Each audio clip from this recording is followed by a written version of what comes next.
My name is Hazel Mitchell, and I'm 29 years old. When I was 11, my family shattered in the most unexpected way. My dad took my brother, my mom took my sister, and neither of them took me. I became a ward of the state, abandoned by the people who were supposed to love me most. I never thought I'd see any of them again. But life has a way of coming full circle. I'm sharing my story for the first time.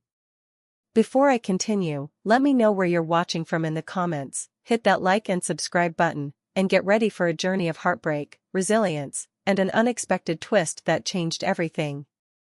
We were the typical American family, at least that's what I believed.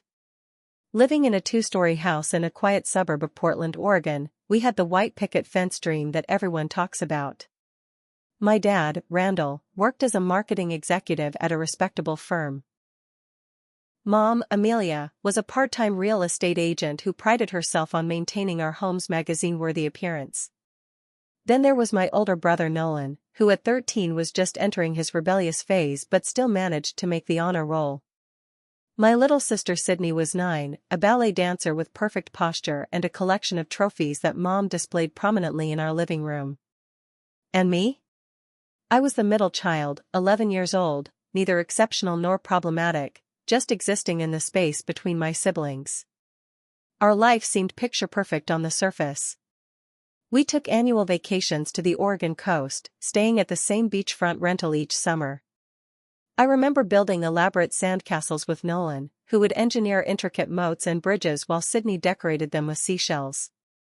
Dad would take videos of our creations, narrating like a documentary filmmaker, while Mom prepared picnic lunches with the crusts cut off just the way we liked them.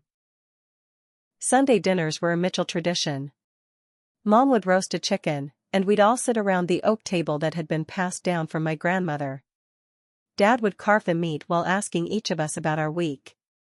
These moments made me feel secure, wrapped in the predictability of family rituals that I thought would last forever. But there were signs, subtle cracks in our family foundation that my 11-year-old self couldn't fully comprehend. Like the time I came downstairs for a glass of water and found Mom crying at the kitchen table, her laptop open to the family bank account. She quickly wiped her tears when she saw me, forcing a smile that didn't reach her eyes. "Everything okay, Mom?" I asked, hesitating in the doorway. "Of course, sweetie. Just some grown-up stuff. Go back to bed." Or the hushed arguments that would stop abruptly when one of us kids entered the room. The tension between my parents became a presence in our home, like an unwelcome guest that nobody acknowledged. The first real blow came when Dad lost his job. I remember the day he came home early, his tie loosened and his eyes hollow. Mom ushered us upstairs, but the walls in our house were thin. I heard phrases like company restructuring and severance package filter up through the floorboards as I sat at the top of the stairs, trying to understand what was happening. Dad's unemployment stretched from weeks into months. The dynamic in our home shifted dramatically. He started sleeping later, spending hours in front of his computer networking, as he called it. Mom took on more real estate clients, leaving early and returning late, her smile becoming more strained with each passing day. The financial strain revealed cracks in my parents' relationship that had probably been there all along. Money became the center of every conversation. "Do we really need this?" became Mom's constant refrain at the grocery store as she put items back on the shelves. The annual beach vacation was canceled. Christmas gifts became practical rather than fun. Mom retreated into a digital world, obsessed with maintaining the appearance of our perfect family on social media. She'd spend hours staging photos of us for her Instagram account, making sure we were wearing the right clothes, smiling the right way. "Image is everything," she'd say, positioning Sydney's ballet trophies in the background. "People do business with successful people." Meanwhile, Dad became increasingly withdrawn, spending more time away from home on job interviews that never seemed to lead to offers. When he was home, he'd lock himself in the garage, tinkering with old electronics or staring at his phone. My siblings and I reacted to the tension in different ways. Nolan became protective of me and Sydney, stepping into a pseudo-parent role by helping with homework and making sure we had lunches packed for school. Sydney retreated into her dancing, practicing until her feet bled, desperate for the structure and praise her ballet classes provided. And I watched, observed, tried to make myself useful and invisible simultaneously, a skill many middle children master early. I remember our last Christmas together with painful clarity. Mom had decorated the house lavishly, as if trying to compensate for the tension with extra tinsel and lights. Dad had finally found a new job, though it paid significantly less than his previous position. There was a forced cheerfulness that day, a collective pretending that everything was fine. We opened presents around the tree, practical gifts wrapped beautifully. Nolan got a scientific calculator for his advanced math class. Sydney received new ballet shoes and leg warmers. I unwrapped a set of colored pencils and a sketchbook because I'd shown some interest in drawing. Dad captured the moment on video, his voice overly enthusiastic as he narrated our reactions. Mom posted carefully selected photos online, tagging them. Looking back at those images now, I can see the strain in our smiles, the distance in our eyes, subtle signs of the fracture that was coming. The fantasy of normalcy shattered one night in February when I overheard a devastating argument. I'd gone downstairs for water again, a habit that seemed to coincide with my parents' most honest moments, and froze in the hallway when I heard my name. "What about Hazel?" Dad's voice was low, tense. "What about her?" Mom responded. "She's the independent one. Always has been. We can't split up the kids like they're furniture, Amelia. We can't afford 3 separate households either, Randall. This is the best solution." Best for who? Certainly not for them. Don't you dare make me the villain here. You're the one who lost everything we worked for. I stood there, my bare feet cold against the hardwood floor, trying to make sense of what I was hearing. Split up the kids? What did that mean? In my childish understanding, I thought maybe they were talking about us spending weekends at different houses, like my friend Jessica did with her divorced parents. The next morning, I went to school as usual, carrying the weight of what I'd overheard but still not fully understanding its implications. I went through the motions of my day, math quiz, English essay, lunch with friends, all while a sense of dread grew in my stomach. When the final bell rang, I found myself walking home slowly, as if I could postpone whatever waited for me there. Nothing could have prepared me for what was coming. In my innocence, in my desperate desire to believe in the permanence of family, I convinced myself that whatever problems existed could be fixed. Adults figured things out, didn't they? Parents stayed parents, no matter what. These were the certainties I clung to as I turned onto our street, the late winter sun casting long shadows across our seemingly ordinary house. I woke up on a Saturday morning in March to the sound of suitcases being dragged across hardwood floors. The noise wasn't unusual, we'd packed for countless family trips before, but something about the rhythm felt different. There was an urgency, a finality to each thump that sent my heart racing before my mind could process why. I padded down the hallway in my pajamas to find our living room transformed into a staging area. Suitcases stood in neat rows. Boxes labeled with Nolan's name were stacked by the front door. Sydney's pink backpack bulged with what looked like her favorite stuffed animals. Dad was on the phone, his voice low and tense, discussing pickup times and addresses. Mom was in the kitchen, aggressively wiping down counters that were already clean, avoiding eye contact with everyone. The tension was so thick I could barely breathe. "What's happening?" I asked, my voice small in the charged atmosphere. "Are we going somewhere?" The adults exchanged a look, that adult look that communicates volumes without words. Dad hung up the phone and cleared his throat. "Hazel, honey, we need to talk to you," he said, gesturing toward the couch. "Your mom and I have made some decisions." I sat down, suddenly aware that Nolan was hovering in the doorway of his room, his face pale and eyes red-rimmed. Sydney was sitting at the top of the stairs, clutching her favorite ballerina doll, looking confused. Dad sat across from me, leaning forward with his elbows on his knees, a posture I'd later recognize as his difficult conversation stance. "I've taken a new job in Phoenix, Arizona. It's a good opportunity, but we need to move quickly." "We're moving to Arizona?" I asked, relief washing over me. A move was disruptive, but at least we'd be together. Not all of us, Mom interjected, her voice brittle as she joined us in the living room. I'm not going to Arizona. Dad shot her an irritated look before continuing. Your mom and I have decided to separate. It's been a difficult decision, but we think it's for the best. Separate? I repeated, the word feeling foreign on my tongue. I'll be taking Nolan with me to Arizona, Dad continued. He's starting high school next year, and there are excellent STEM programs there that will help with his college applications. I looked at Nolan, who seemed to shrink under my gaze. He knew. He'd known before me. And I'll be moving to Chicago with Sydney, Mom added. I have family there who can help us get settled, and there's an exceptional ballet academy that's agreed to take Sydney mid-semester. My mind was spinning, trying to fit these pieces together. And me? I finally asked, my voice barely audible. Where am I going? The silence that followed was the longest of my life. My parents exchanged another look, this one laced with guilt and something else. Was it relief? Hazel, honey, Dad began, this is just a temporary arrangement until we get established. We've spoken with Aunt Casey, Mom continued, taking over smoothly. She'll be coming to stay with you until we figure things out. Aunt Casey? I repeated.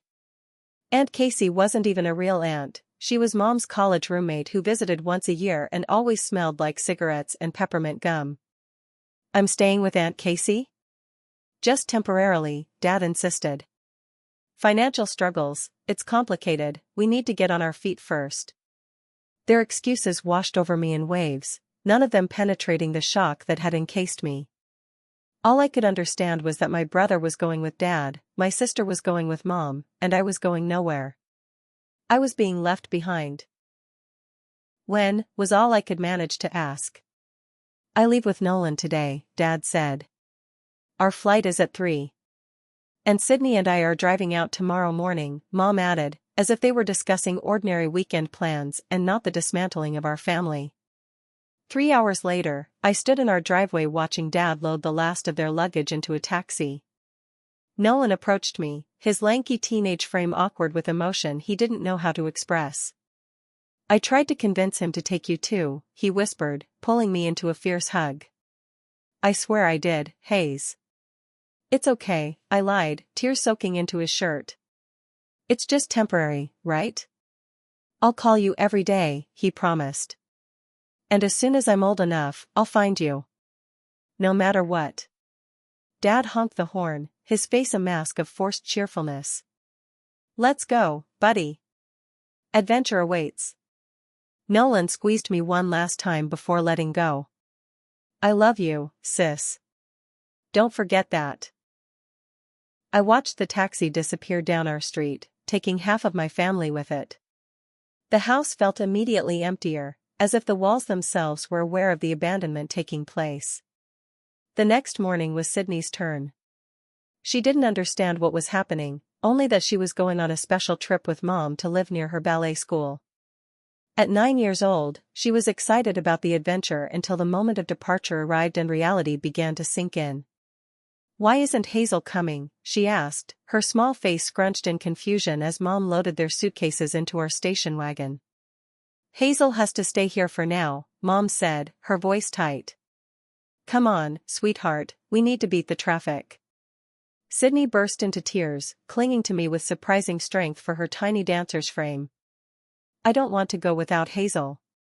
Please, Mommy, can't she come too? Mom physically pried Sydney's arms from around my waist, her manicured nails digging into my sister's wrists. Sydney, that's enough. We've talked about this. Hazel will visit us soon. Another lie. I could see it in Mom's eyes, the way she couldn't look directly at me as she buckled a sobbing Sydney into the back seat.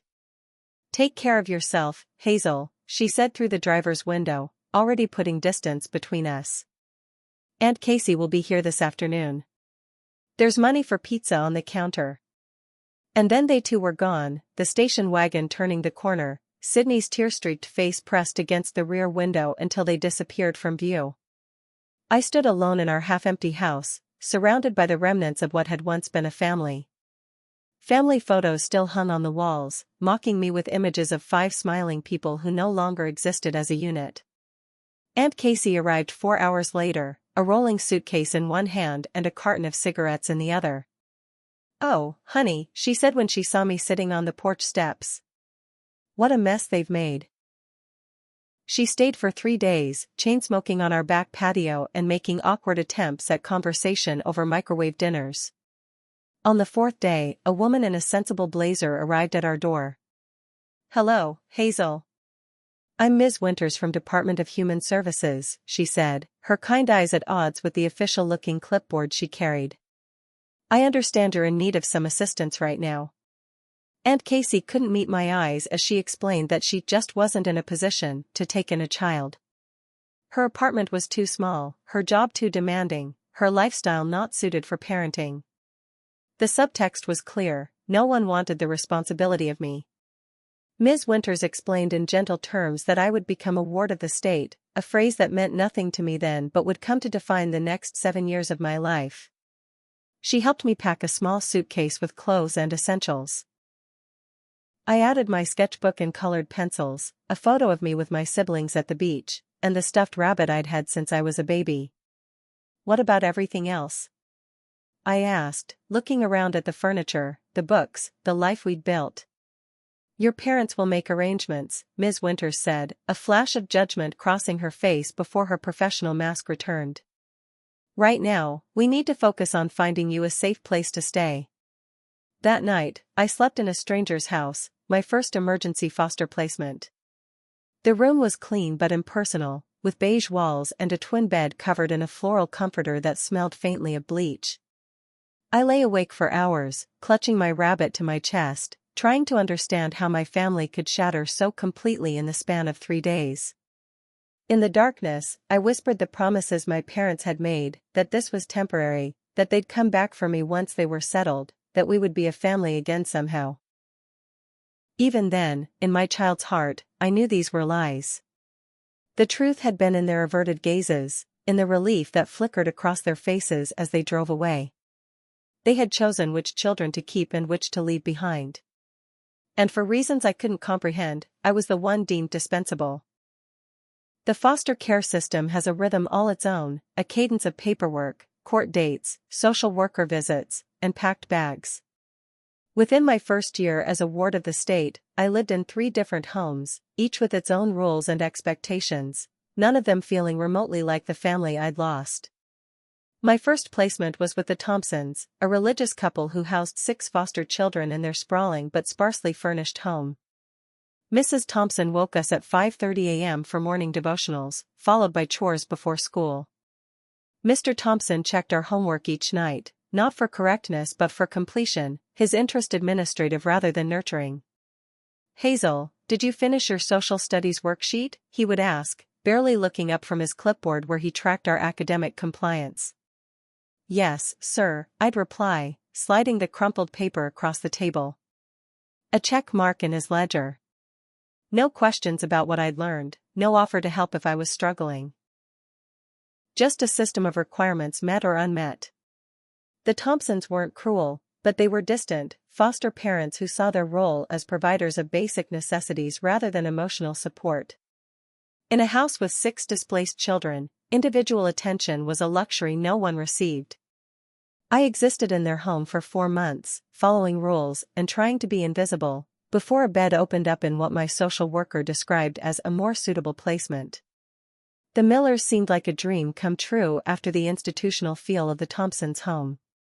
Jessica and Brian Miller lived in a cheerful yellow house with a backyard swing set and only one other foster child, a quiet 7-year-old boy named Marcus.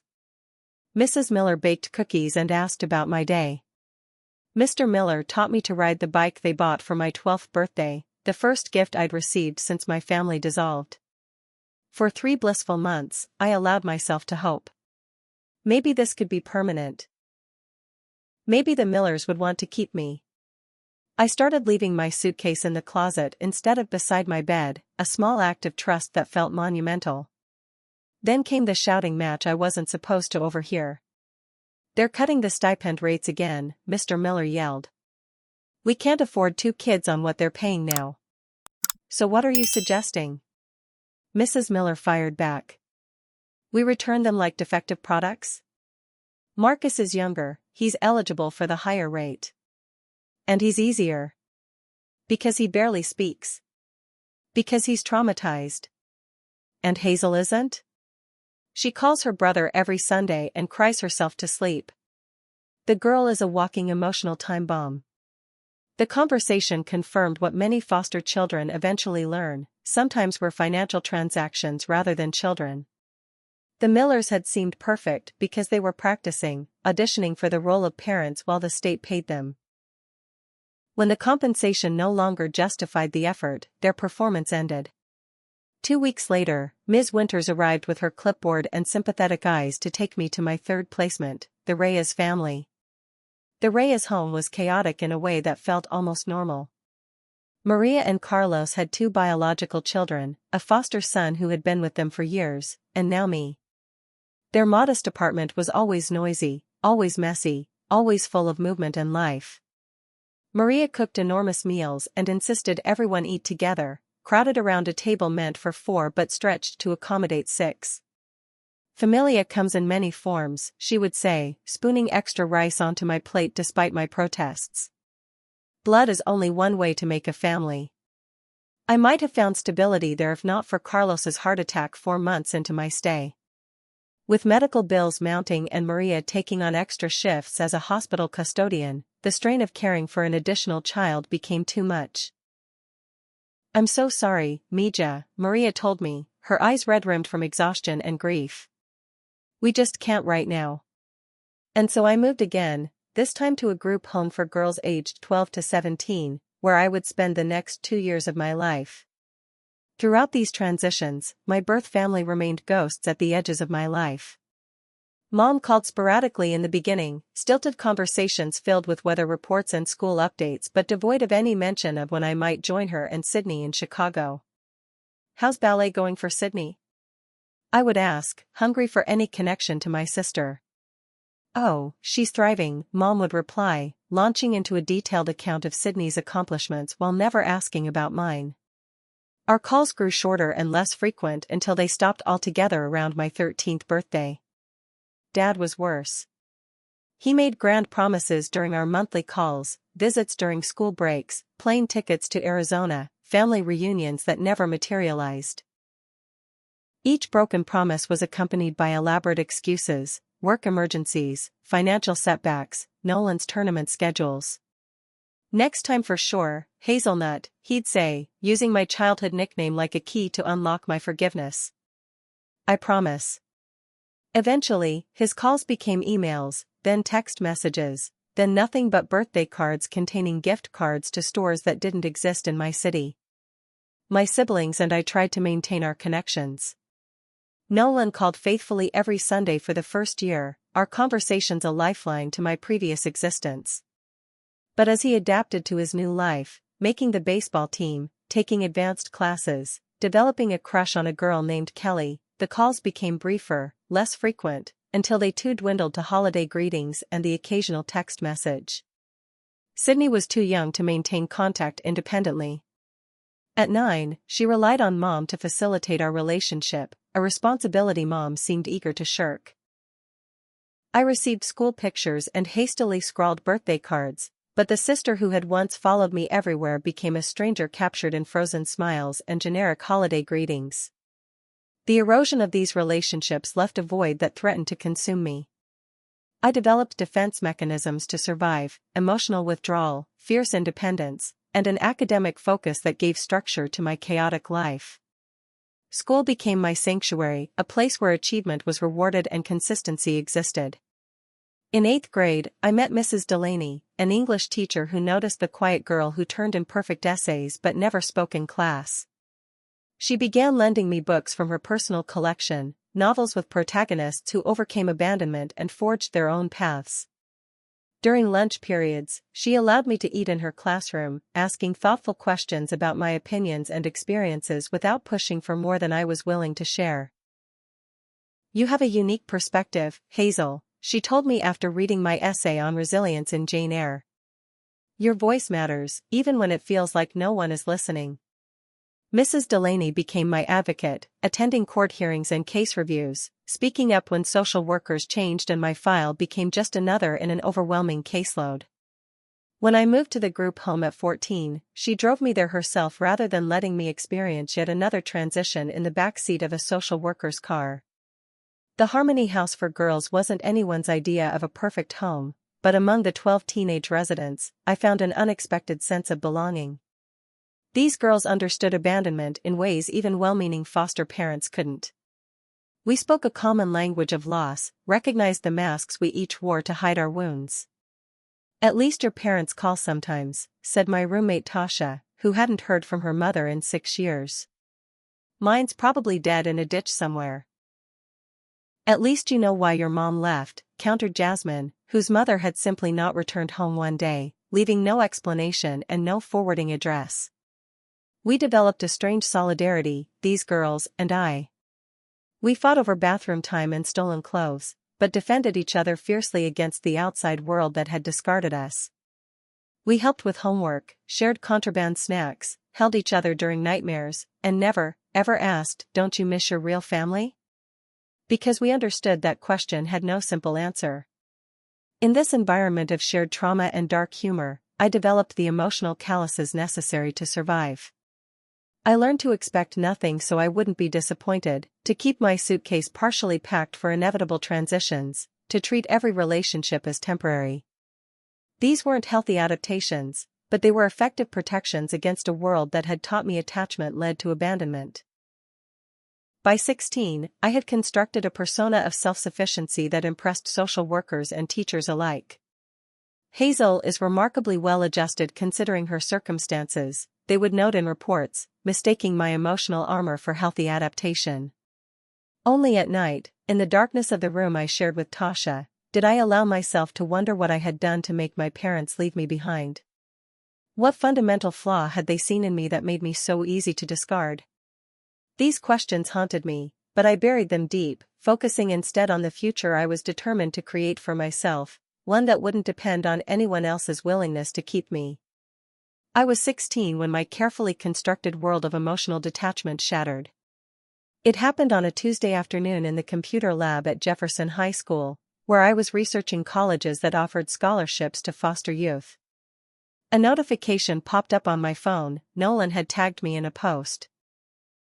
My brother rarely reached out on social media, so I clicked immediately, curious and hopeful. The image that loaded on my screen stole my breath.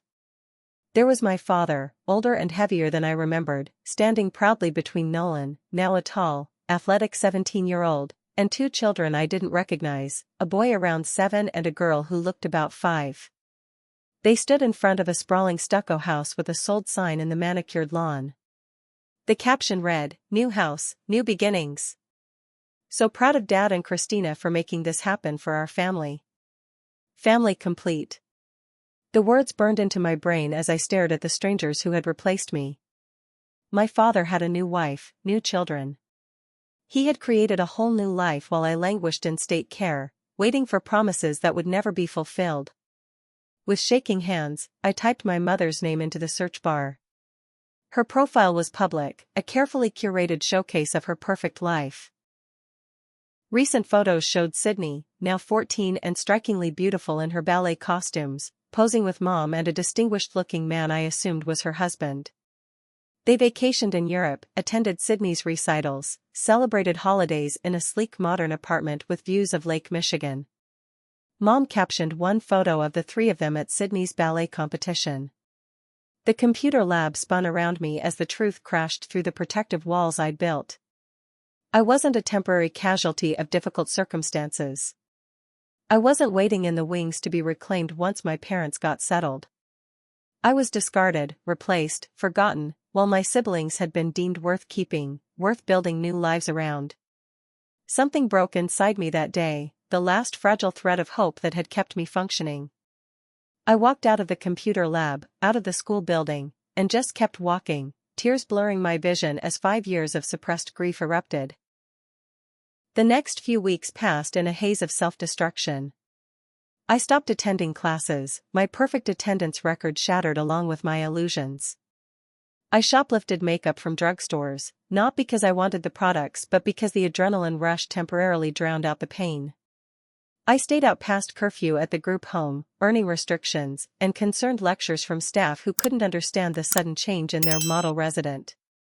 "What's going on with you, Hazel?" the house manager asked after I was caught sneaking back in at 2 a.m. "This isn't like you." "Maybe this is exactly like me," I shot back. "Maybe this is why no one wanted to keep me." My grades plummeted. Teachers who had once praised my work now sent notes of concern. Mrs. Delaney tried to reach me, leaving voicemails I ignored and sending emails I deleted unread. I was determined to prove that my parents had been right to abandon me. That I wasn't worth keeping, wasn't worth loving, wasn't worth the effort they had invested in my siblings. The breaking point came 3 months into my spiral. After a particularly heated argument with the house manager about my failing grades, I packed a backpack and walked out of Harmony House. No plan, no destination, just a desperate need to escape the suffocating reality of my abandonment. For 3 days, I existed in a limbo of my own making. I spent days at the public library, hiding among the stacks until closing time. I slept on night buses, in 24-hour diners where tired waitresses took pity on a teenager nursing a single cup of coffee for hours, and once in the emergency room waiting area, pretending to be waiting for news of an injured relative. On the 3rd day, exhausted and hungry, I fell asleep in a back corner of the library's reference section. I woke to a gentle hand on my shoulder and found myself looking into the concerned face of Mrs. Delaney. "I've been looking everywhere for you," she said simply, no accusation in her voice. "Let me buy you lunch." At a nearby diner, over grilled cheese sandwiches and tomato soup, Mrs. Delaney didn't lecture or question. She simply waited, a quiet presence across the booth, until I was ready to speak. "They replaced me," I finally said, my voice breaking on the words.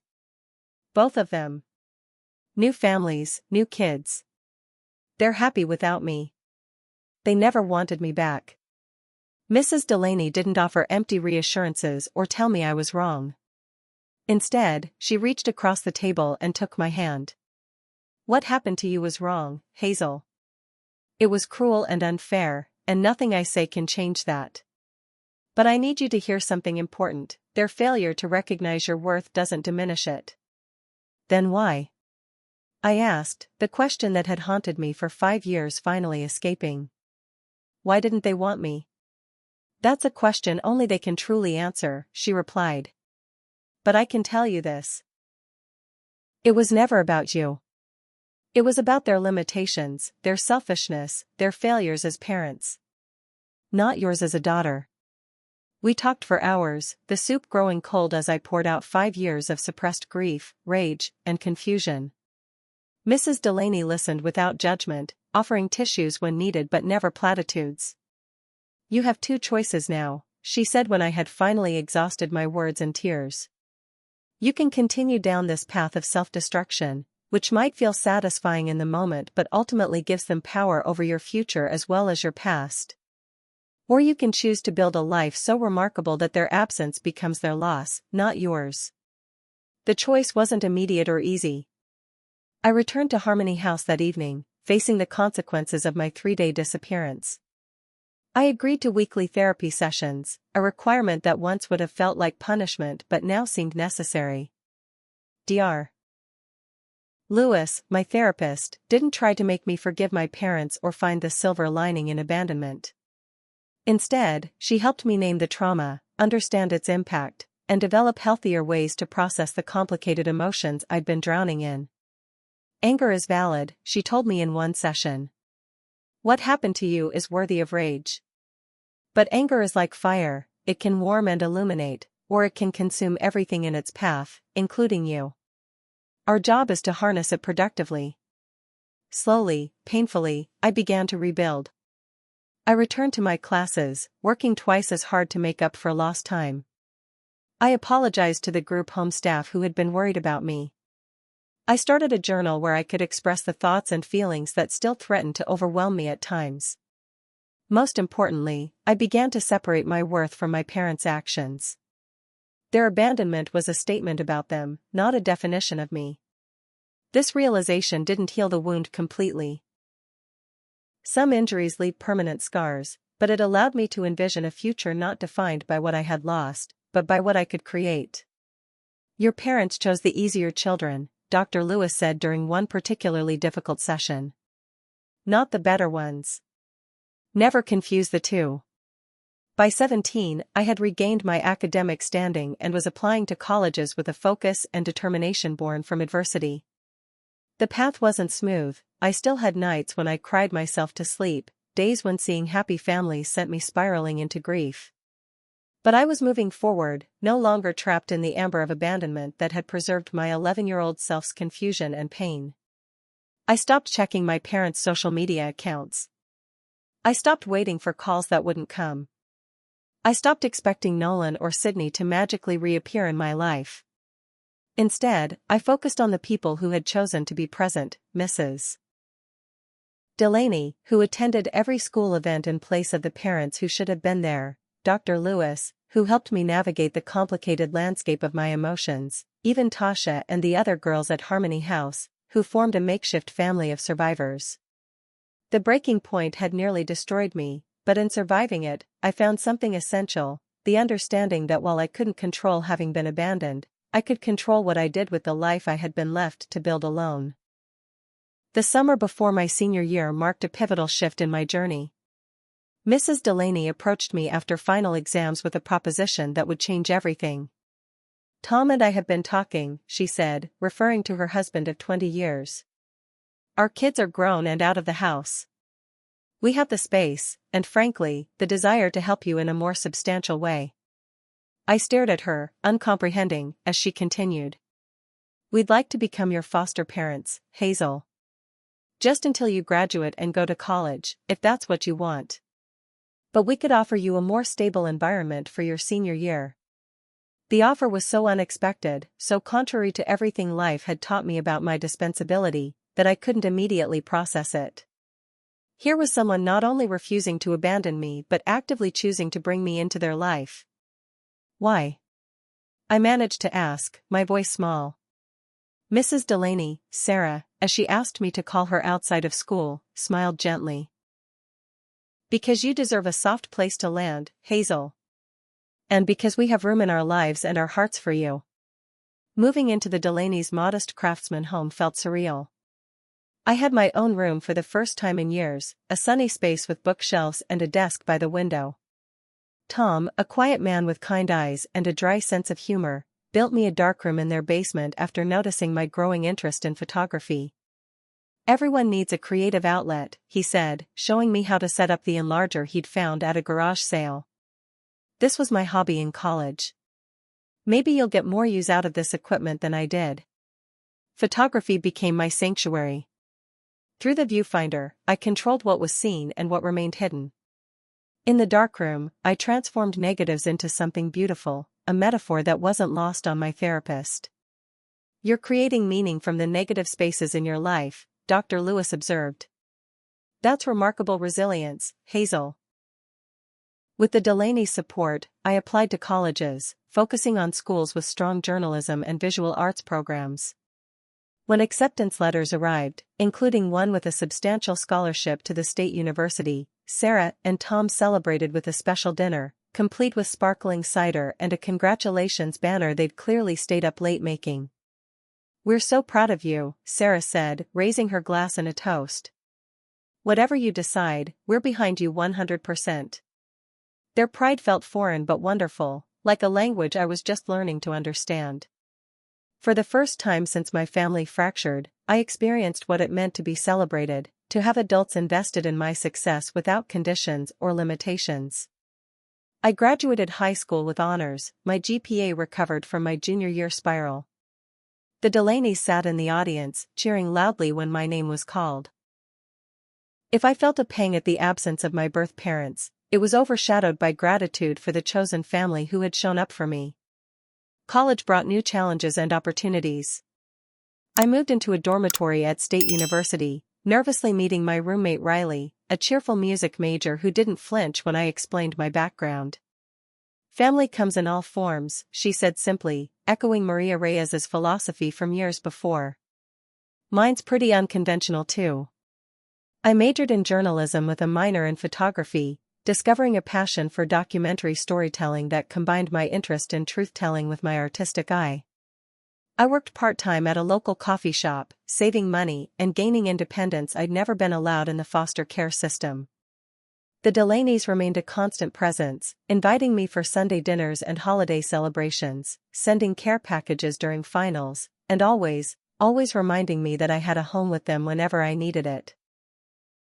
They never tried to replace my parents or erase my past, but they offered something perhaps more valuable, a model of what healthy love and support could look like. College friendships expanded my chosen family. Riley introduced me to her circle of music and art students, who accepted me without question. I met Grace in my journalism ethics class, and we bonded over late-night editing sessions for the university newspaper. Marcus was a photography student whose quiet intensity reminded me of myself. We spent hours in the darkroom, developing images and confidences simultaneously. These relationships helped heal wounds I hadn't fully acknowledged. With each person who chose to keep me in their life, who remembered my birthday or saved me a seat in the dining hall, the message of my disposability weakened. I began to understand that my parents' abandonment reflected their limitations, not my value. My junior year, I landed an internship at Prism Documentary Films, a small but respected company that produced social justice documentaries. The work was demanding but fulfilling, allowing me to tell stories of resilience and survival that resonated with my own experiences. "You have a unique eye, Hazel," my supervisor noted after viewing my footage of a former foster youth who had become an advocate for system reform. "You see details others miss." The internship led to a part-time position my senior year and a job offer upon graduation. At 22, I had accomplished what once seemed impossible. I had a degree, a career path, a support system, and a future that looked nothing like the bleak predictions statistics made for foster children aging out of the system. Throughout these years of growth and healing, I maintained my self-imposed distance from my birth family. I no longer sought them out online or waited for contact. I focused instead on building a life that reflected my values and aspirations rather than my wounds.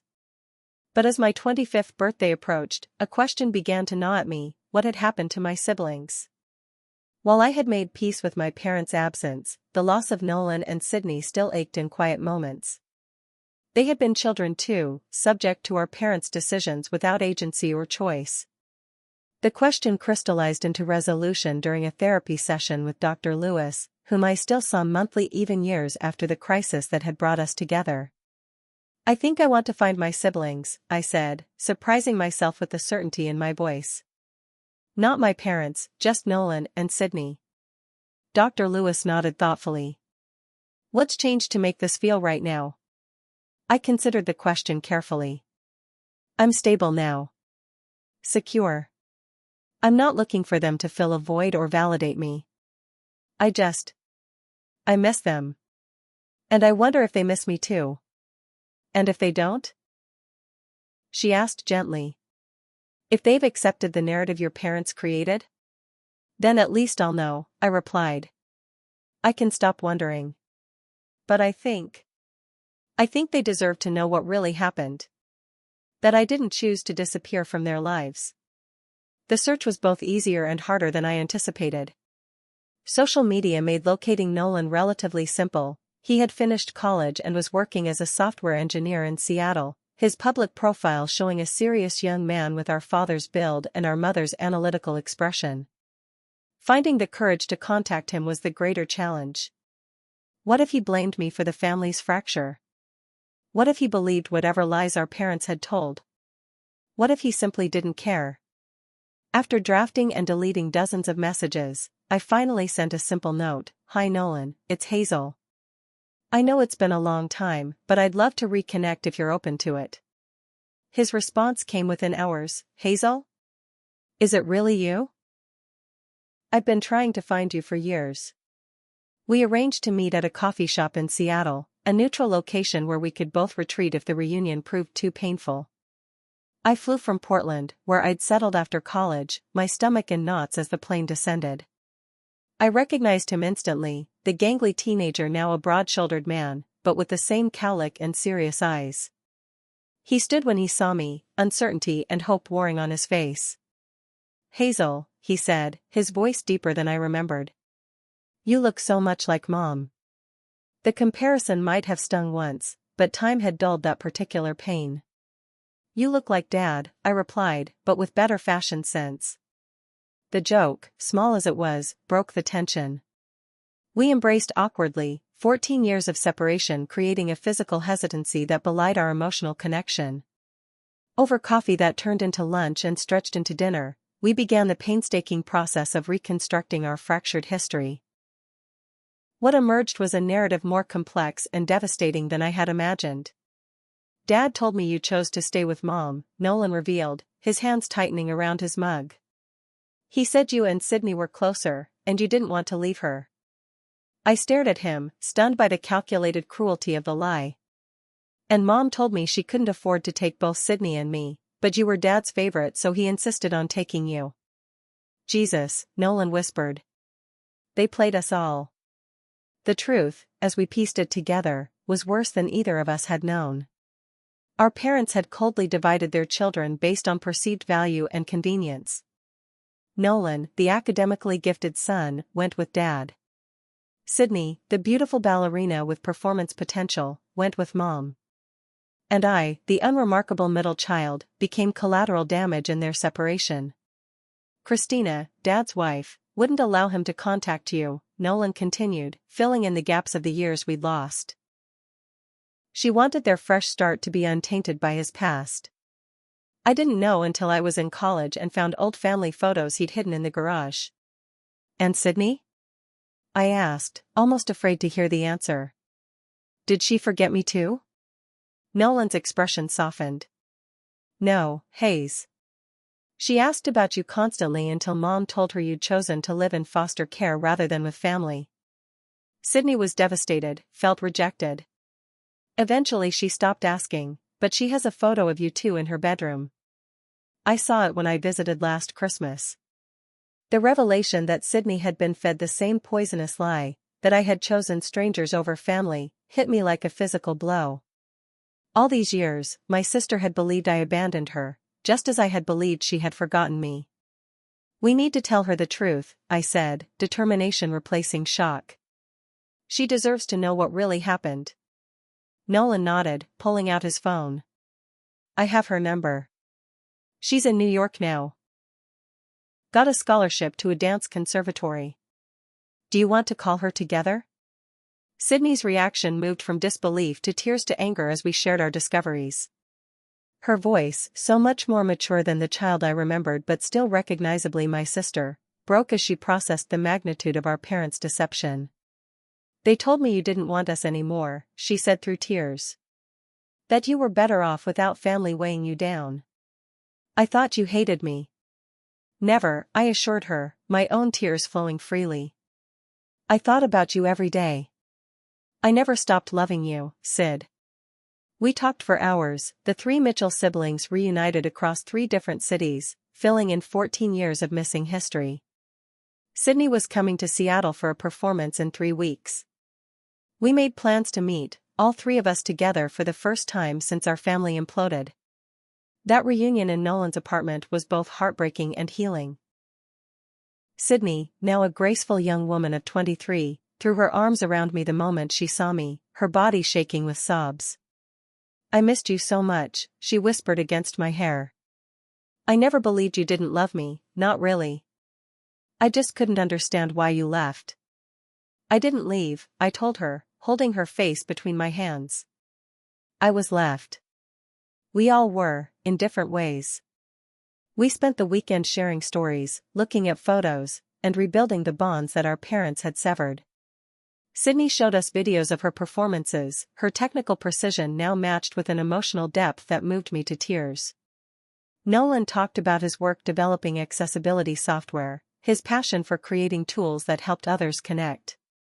I shared my photography portfolio and stories from my documentary work, surprised and touched by their genuine interest and pride. We cooked together, laughed together, and cried together, excavating our shared past while creating the foundation for a future relationship. On our last night together, as we sat around Nolan's living room with takeout containers and wine glasses, Sydney asked the question that had been hovering at the edges of our reunion. Should we confront them? Mom and Dad? Make them admit what they did? Nolan and I exchanged glances, having discussed this possibility during our initial meeting. I think we should, I said slowly. Not for revenge or to hurt them, but because the truth matters. Because we deserve acknowledgement of what was done to us. And because I don't want to carry this secret anymore. Nolan nodded, his expression resolute. Together this time. No more letting them divide us. We made a plan, a meeting with both parents, together, on neutral ground. It would take coordination and courage, but after 14 years of separation and lies, we were finally ready to face the architects of our family's destruction and reclaim our shared narrative. As Sydney hugged me goodbye at the airport, she whispered, "Thank you for finding us, Hazel. For not giving up." "We're family," I replied, the word reclaimed from those who had devalued it. Real family this time. Finding Nolan had been relatively straightforward once I'd made the decision to search. His professional profile was public, his digital footprint substantial enough to trace. Our reunion, though emotional, had the benefit of technology that had already bridged some of the distance between us. Sydney proved more challenging to locate initially. After our three-way call, I searched for her online, hungry for glimpses of the sister I'd lost. Unlike Nolan, Sydney maintained a minimal social media presence, a private Instagram account with a profile photo too small to clearly make out her features, and a LinkedIn page that listed only her dance credentials and current company affiliation. I found myself staring at the tiny circle containing what might be my sister's face, heart racing as I sent a follow request. When the notification of acceptance came through hours later, I was granted access to a carefully curated gallery of performance photos, backstage moments, and occasional glimpses of Sydney's life in New York.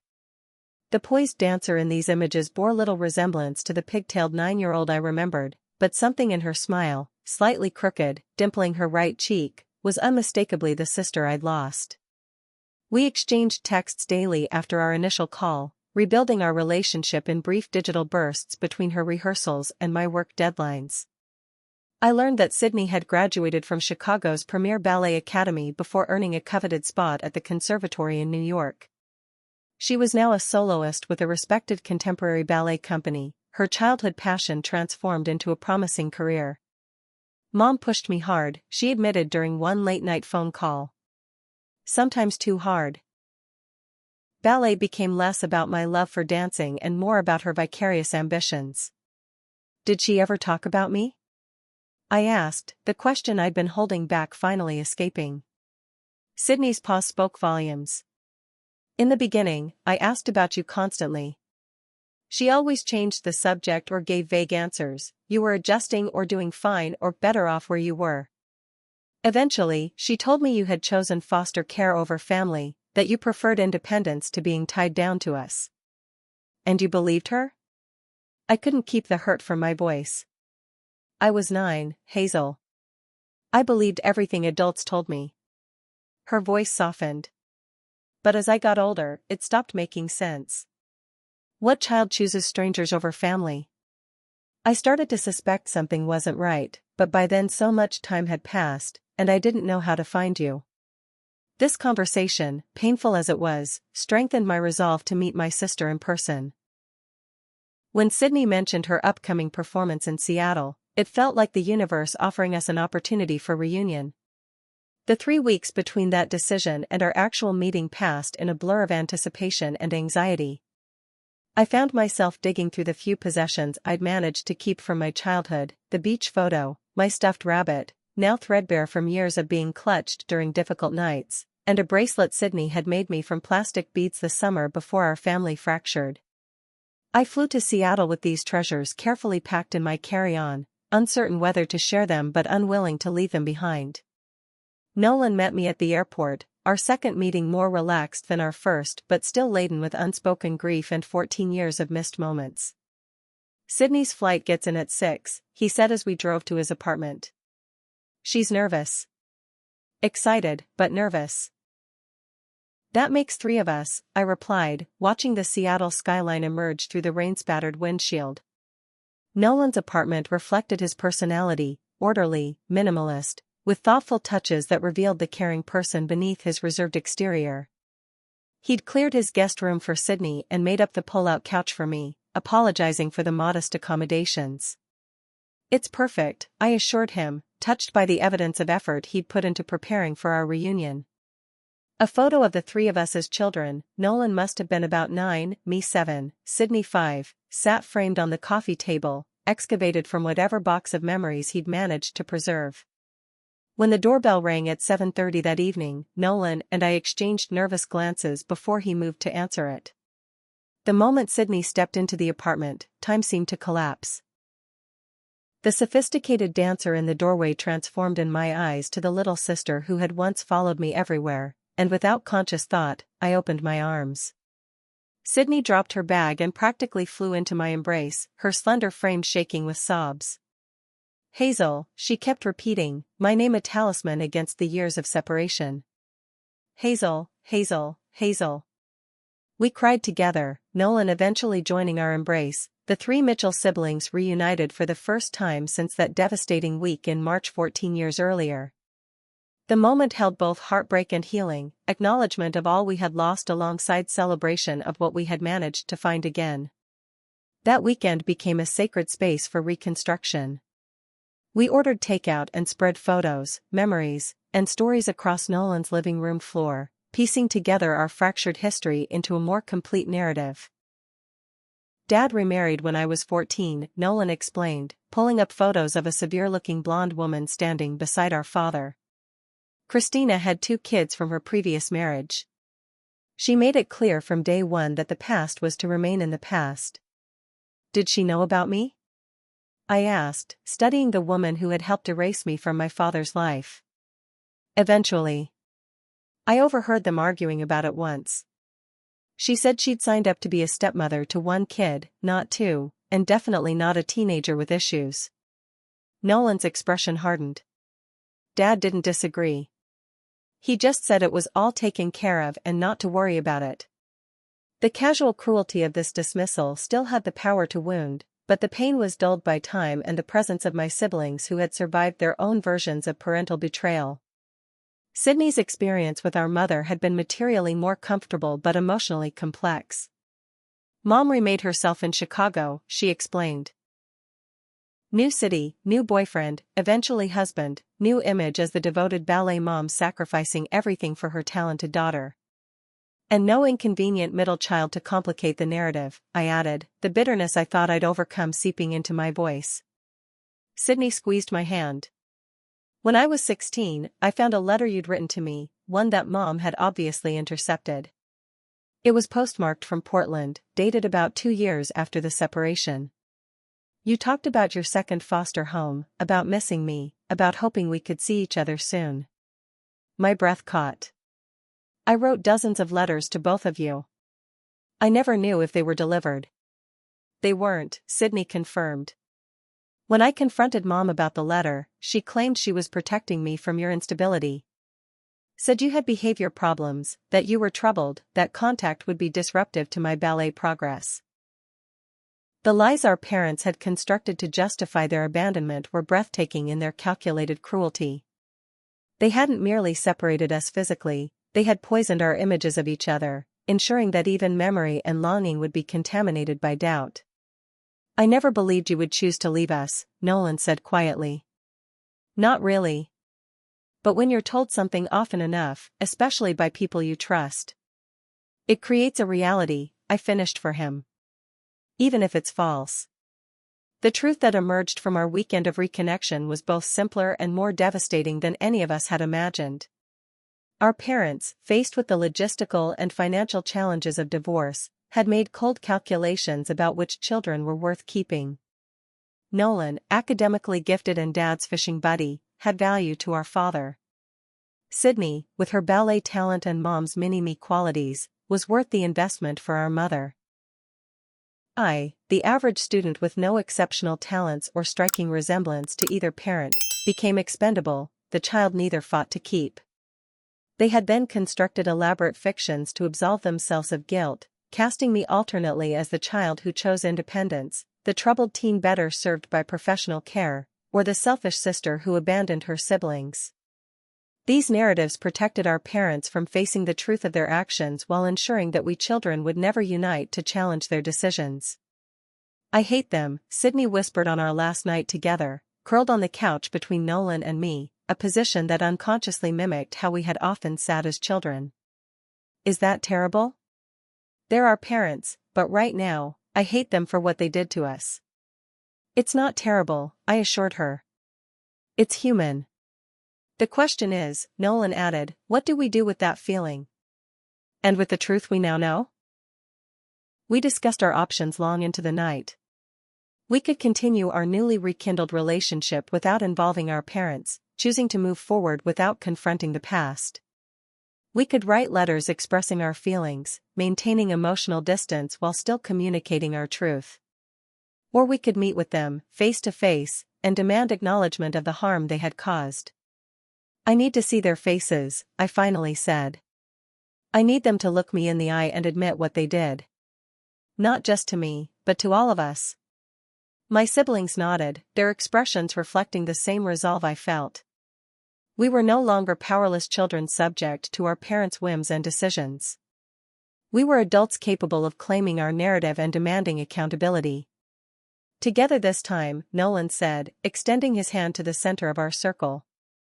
"They don't get to divide us again." Sydney placed her hand on top of his. "Together." I completed the stack, our hands joined in silent promise. "Together." We spent the remainder of the night crafting our approach. Direct confrontation seemed unlikely to yield honesty or remorse. Instead, we devised a strategy that would bring both parents together under false pretenses, giving us the opportunity to present a united front before they could coordinate their responses or excuses. The plan was simple in concept but complex in emotional weight. Nolan would contact Dad, claiming to be planning a surprise birthday celebration for Sydney in Portland, conveniently located between Seattle and Dad's home in Arizona. Sydney would tell Mom she'd been offered a guest performance in Portland and needed maternal support. I would secure a private room at a restaurant I knew well, a neutral location where the confrontation could occur without public spectacle. As dawn broke over Seattle, casting long shadows across Nolan's living room where we had talked through the night, we finalized the details of what we had come to call Operation Truth. The name was Sydney's contribution, slightly melodramatic but fitting for the theatrical nature of what we planned. 1 month from today, Nolan confirmed, marking the date on his calendar. That gives us time to prepare and for me to ensure Dad actually commits. Mom will come if she thinks there are ballet company directors to impress, Sydney said with a cynical edge I'd never heard in the little girl I remembered. She's still living vicariously through my career. I hesitated before asking the question that had been hovering at the edges of our planning. Are we ready for this? For whatever happens? My siblings exchanged glances before Sydney spoke. I don't know if we'll ever be fully ready.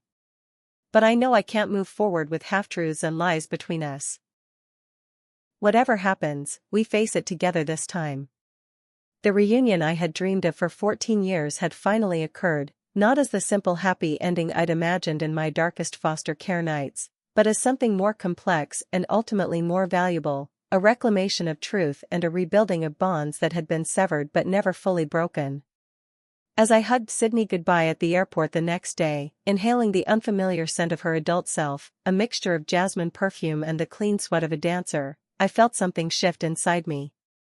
The hollow space that had ached for family for so long was being filled, not with fantasy or unrealistic expectations, but with the messy, complicated reality of siblings finding their way back to each other despite everything designed to keep them apart. "See you in Portland," Sydney whispered, holding me tightly. "For the truth." "For the truth," I echoed, releasing her with reluctance but also with hope. Hope for the confrontation to come, hope for the healing that might follow, and hope for the future we three were determined to build together, regardless of our parents' choices. As my plane lifted off, carrying me back to Portland and the month of preparation ahead, I realized that the unexpected reunion had given me something I thought forever lost, not just my siblings, but a sense of belonging to something larger than myself. For the first time since age 11, I was part of a we again, a family bound not by the accident of birth alone but by the deliberate choice to find and fight for each other.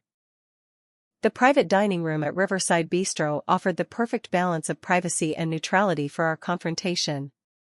As the restaurant's events coordinator, a college friend who knew fragments of my story, helped me arrange the details, I felt a surreal calm descend. After 14 years of abandonment and 5 years of emotional recovery, I was finally taking control of my narrative. The table seats 6, Mia explained, showing me the elegant space overlooking the Willamette River. We'll serve drinks at 6:30, dinner at 7 o'clock, and the staff knows to give you privacy unless you signal for service. Perfect, I replied, visualizing how the scene would unfold. Thank you for doing this. She squeezed my hand. After all those nights you listened to my breakup dramatics in college, this is nothing. Just, take care of yourself, okay? Whatever happens. The month leading up to our confrontation passed in a blur of preparation and anxiety. Nolan, Sydney, and I maintained daily contact, strengthening our newly reforged bonds while strategizing our approach. We agreed that I would speak first, as the child who had suffered the most direct abandonment, followed by my siblings sharing how the separation and lies had affected them. Dad's definitely coming, Nolan confirmed 2 weeks before the date. He thinks we're surprising Sydney with a family dinner for her birthday. Mom booked her flight yesterday, Sydney added. She's bringing her portfolio of my press clippings to network with the imaginary artistic directors I told her might attend. The pieces were falling into place, yet as the day approached, my confidence wavered. What if our parents refused to acknowledge what they'd done? What if they maintained their lies even in the face of our united testimony? What if the confrontation left us more wounded than healed? Dr. Lewis helped me work through these fears in our sessions. You're not doing this for them, she reminded me. You're not seeking their approval or even necessarily their remorse. You're reclaiming your truth, regardless of how they respond. What if it doesn't change anything? I asked. It already has, she replied. You've found your siblings. You've discovered the truth. You've built a life of meaning and connection despite everything. The confrontation isn't the healing, it's just one more step in a process you've already begun. The day arrived with the crystalline clarity that sometimes accompanies momentous events. Nolan flew in that morning, and we picked up Sydney at the airport 3 hours later. At my apartment, we changed into the outfits we'd carefully selected, professional, adult clothing that subtly declared our successful independence despite our parents' abandonment. Ready? I asked as 6 p.m. approached, the three of us standing in my living room like soldiers preparing for battle. As I'll ever be, Sydney replied, smoothing her sleek chignon with trembling fingers. Nolan nodded, his expression a mixture of determination and apprehension. Together. We arrived at Riverside Bistro 30 minutes before our parents were due, settling into the private dining room to await their separate arrivals. Mia had arranged for a server to escort each parent directly to the room without revealing who else would be present, ensuring we would have the element of surprise. At 6:35, the door opened to reveal our father, older and heavier than in my memories but instantly recognizable. His expression shifted from anticipation to confusion as he registered my presence. Hazel, he said, my name a question in his mouth. What are you? Before he could finish, the door opened again, and our mother stepped in, still slender and elegant at 54, her highlighted hair and careful makeup projecting the image of effortless perfection she had always cultivated. Surprise, I said quietly as both parents froze, suddenly comprehending that they had been lured into a confrontation they never expected. For a moment, the tableau held 2 stunned parents facing 3 adult children they had carefully kept separate for 14 years.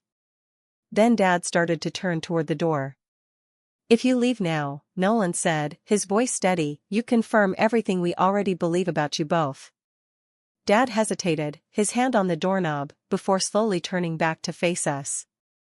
Mom remained rooted in place, her social conditioning preventing her from making a scene even as panic flashed across her face. Sit down, I said, gesturing to the two empty chairs facing our united front. We have a lot to discuss. Remarkably, they complied, moving like sleepwalkers to take their seats across from us. The power dynamic had shifted in a way none of us had experienced before, the children now directing the parents, the abandoned now confronting the abandoners. What is this about? Mom finally asked, her voice pitched for deniability. If you wanted a family dinner, you could have just asked instead of this ambush. A family dinner? Sydney repeated, incredulity sharpening her tone. We haven't been a family since you and Dad decided which children were worth keeping and which was disposable. The bluntness of her statement seemed to physically impact our parents. Dad flinched, while Mom's carefully composed expression cracked. That's not fair, Sydney, Dad protested. You don't understand the circumstances. Then explain them, I interrupted, 14 years of suppressed anger and grief channeled into controlled intensity. Explain to me why my father took my brother, my mother took my sister, and neither of you took me. The question hung in the air, demanding an answer that could never justify their actions. Mom looked to Dad, clearly hoping he would take the lead in crafting whatever narrative they would attempt to present. It was a difficult time, he began, falling back on the vague explanations that had sustained their deception for years. The divorce, the financial strain, we had to make hard choices. Hard choices, I repeated. Like telling Nolan I had chosen to stay with Mom?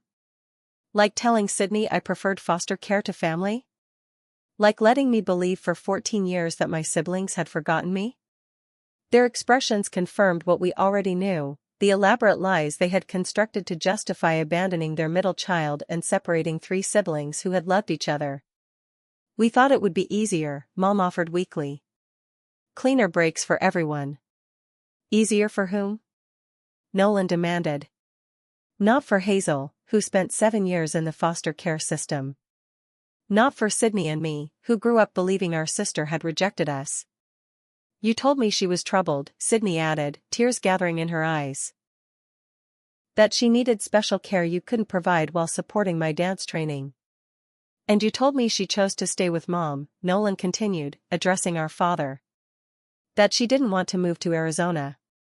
The coordinated deception was laid bare, exposing the calculated cruelty of parents who had not only abandoned one child but poisoned the relationships between all 3. What was the real reason?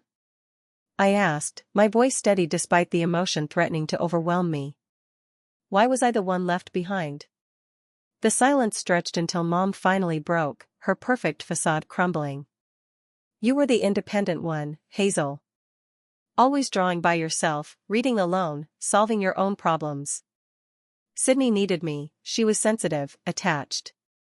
And Nolan was the son I always wanted, Dad finished, unable to meet our eyes. The boy who shared my interests, who I could see myself in. And I was, what? Expendable? The practical choice to discard? The words burned my throat. Mom at least had the grace to look ashamed. We thought you would be okay. That you were strong enough to handle it. I was 11, I said, the simple truth more damning than any accusation. I was a child who needed her parents, not a problem to be solved or a burden to be shed. Dad shifted uncomfortably. Christina, my wife, she wasn't prepared to take on a preteen girl. She already had 2 children from her previous marriage, and another would have been inconvenient, I supplied. So you chose your new wife's comfort over your daughter's welfare. He didn't deny it, which was perhaps the only honest thing he had done in 14 years. We made mistakes, Mom offered, reaching for the familiar territory of vague acknowledgement without specific accountability. No, Sydney interrupted, her voice sharp. A mistake is forgetting to pick someone up from school or missing a recital. What you did was a choice. A series of deliberate choices over years. You chose to abandon Hazel. You chose to lie to Nolan and me about why. You chose to intercept her letters and block her attempts to contact us. These weren't mistakes, they were calculated decisions. The precision of Sydney's indictment left no room for evasion. Our parents sat before us, stripped of the protective narratives they had constructed, finally facing the truth of what they had done. What do you want from us now? Dad finally asked, a defensive edge creeping into his voice. It's been 14 years. We can't change the past. No, you can't, I agreed. But you can acknowledge it. You can stop hiding behind excuses and lies. You can admit to us, and to yourselves, exactly what you did and why you did it. And then what? Mom asked, a hint of her old calculation surfacing. We all pretend to be one big happy family again? No, I said, surprising myself with the certainty I felt. That's not what this is about. This is about truth. This is about accountability. This is about the three of us finally having our reality acknowledged instead of being gaslighted and manipulated for 14 years. I took a deep breath, steadying myself before continuing. We're not here to punish you or to force you back into our lives. We're here because your actions broke something precious, not just our family, but our trust in the world, our sense of security, our belief that we mattered to the people who were supposed to love us unconditionally. The silence that followed was heavy with 14 years of unspoken pain. Mom looked down at her perfectly manicured hands while Dad shifted uncomfortably in his seat. I didn't think. Mom finally began, her voice smaller than I'd ever heard it. I didn't think it would affect you this way. I told myself you were resilient, that children adapt, that you'd be fine. I wasn't fine, I said quietly. I spent years believing there was something fundamentally wrong with me, something so obvious to you both that you didn't even have to discuss which child would be discarded. Something that made me unlovable even to my own parents. Dad's face crumpled, the first genuine emotion I'd seen from him. There was nothing wrong with you, Hazel. It was us, our selfishness, our convenience. We took the easier path, not the right one. His admission, 14 years too late, didn't heal the wound but somehow validated it, acknowledged its existence after so long being told it wasn't there. I've spent years in therapy, I continued, working through the abandonment issues, the trust issues, the deep belief that I'm disposable. Do you have any idea what that's like? To move through the world feeling like a temporary presence in everyone's life? No, Mom whispered, tears finally breaking through her composed facade. I don't. Sydney reached for my hand under the table, a silent gesture of solidarity. And we lost each other, she added, addressing our parents. Not just Hazel, but all of us. You robbed us of our siblings, our support system, our shared history. The stories we couldn't tell each other, Nolan continued. The milestones we missed. The inside jokes and shared references that make a family a family. You took that from us too. Our united front seemed to finally penetrate the defensive barriers our parents had maintained for so long. They sat before us not as the authority figures of our childhood but as deeply flawed individuals confronting the consequences of their worst decisions. I'm sorry, Dad said, the words clearly unfamiliar in his mouth. It doesn't fix anything, but I am truly sorry, Hazel. For what we did. For what I did. Mom nodded, tears streaming down her face. I've justified it to myself for so long, told myself we did what we had to do. But seeing you three together now, hearing what you've been through, there's no justification. There never was. Their apologies, while meaningful, couldn't erase 14 years of absence and lies. I hadn't come expecting a miracle reconciliation, and none was offered. Instead, there was simply truth, painful, complicated, but finally acknowledged. What happens now? Dad asked, his voice uncertain. I looked at my siblings before answering. Now, we continue building our relationship with each other. The three of us have found our way back together, and that's what matters most to me. And us? Mom asked, gesturing between herself and Dad, and then to the three of us. Is there any place for us in your lives? It was the question I'd anticipated but still wasn't fully prepared to answer. I considered my response carefully, aware that my siblings might have different needs and boundaries than my own. That's something each of us will have to decide individually, I finally said. Speaking for myself, I'm not closing that door entirely, but I'm not rushing through it either. Trust takes time to rebuild, if it can be rebuilt at all. Nolan nodded in agreement. I need time too.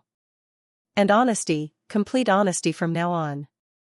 I want Sydney to have a relationship with you both if that's what she wants, I added, looking at my younger sister. I won't let what happened to us create new divisions. Sydney squeezed my hand gratefully. I do want them in my life, she admitted. But on new terms. No more manipulation, no more living through my accomplishments, no more lies about my siblings. Mom wiped her tears, nodding acceptance of these terms. I can do that. I want to do better. And Hazel is part of my life now, Sydney continued, her voice firm. If you want me, you accept that reality.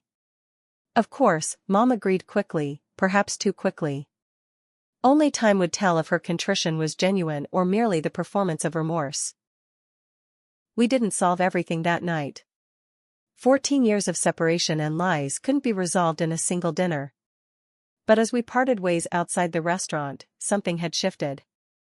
The weight of unacknowledged truth had lifted, replaced by the tentative possibility of a future built on honesty instead of convenient fictions. I'll call you, Dad said as we prepared to leave, his voice hesitant. If that's okay. You can call, I replied, neither accepting nor rejecting the overture. I may not always answer, but you can call. He nodded, understanding the boundaries I was establishing. Mom hugged Sydney goodbye, then tentatively extended her arms toward me. I allowed a brief embrace, neither returning it fully nor pulling away. Thank you for finding us, she whispered. We didn't deserve it, but thank you. I didn't do it for you, I clarified. I did it for us, for Nolan, Sydney, and me. For the family we're rebuilding. As our parents walked away to their separate cars, the three Mitchell siblings stood together on the sidewalk, watching the architects of our separation retreat into the night. Are you okay? Nolan asked, his arm around my shoulders.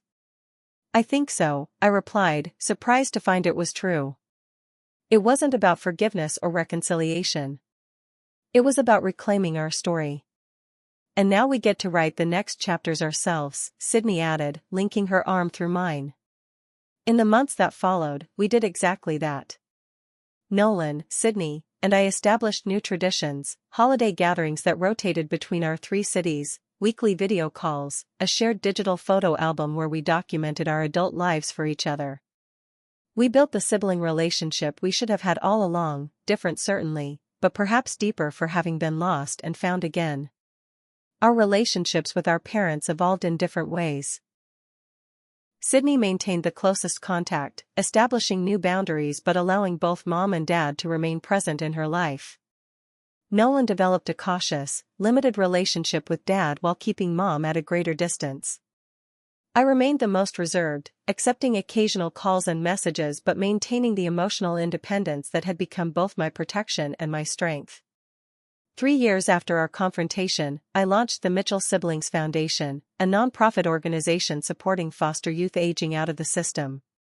With Nolan's technical expertise and Sydney's connections in the arts community, we created programs offering mentorship, scholarships, and creative outlets for children who, like me, had experienced family separation and state care. You've transformed your pain into purpose, Dr. Lewis observed during one of our now monthly check-ins. That's genuine healing. Not just my pain, I corrected. Our pain. Our purpose. At our foundation's first fundraising gala, I stood at the podium, looking out at a room filled with supporters, including my siblings in the front row. More surprising was the presence of our parents, seated separately but both there, having accepted our invitations and made donations to the cause. Family isn't just blood, I told the audience. It's choice. It's commitment. It's showing up, again and again, even when it's difficult. especially when it's difficult. The children we support through this foundation deserve that kind of family, whether it comes from biological connections or chosen ones. Later that evening, as we celebrated the successful launch, Sydney captured a photo of the three of us, arms linked, heads together, laughing at some shared joke. Looking at that image later, I saw not just who we had become but who we had always been beneath the separation and lies. Siblings bound by love, resilience, and the choice to find our way back to each other despite everything designed to keep us apart. The journey from abandonment to healing wasn't linear or simple. There were still moments when the old pain surfaced, when trust faltered, when the child in me mourned what should have been. But those moments no longer defined me. They were part of my story, but not its conclusion. In sharing my experience tonight, I hope to reach others who have felt unwanted, discarded, or forgotten. Your worth isn't determined by who stayed or who left. Your story isn't finished by a single chapter of abandonment. Family can be lost, found, and created anew. Healing happens not when the pain disappears completely, but when it no longer controls the narrative of your life. Thank you for listening to my story. If you've experienced similar pain, know that you're not alone. If this resonated with you, please share your thoughts in the comments below. Subscribe to hear more stories of resilience and recovery, and like this video if it touched something in you. What family means to you might be different from what it meant to my parents, and I'd love to hear your perspective. Remember, sometimes the family we create matters more than the one we're born into. Until next time, this is Hazel Mitchell, wishing you peace on your own journey of healing.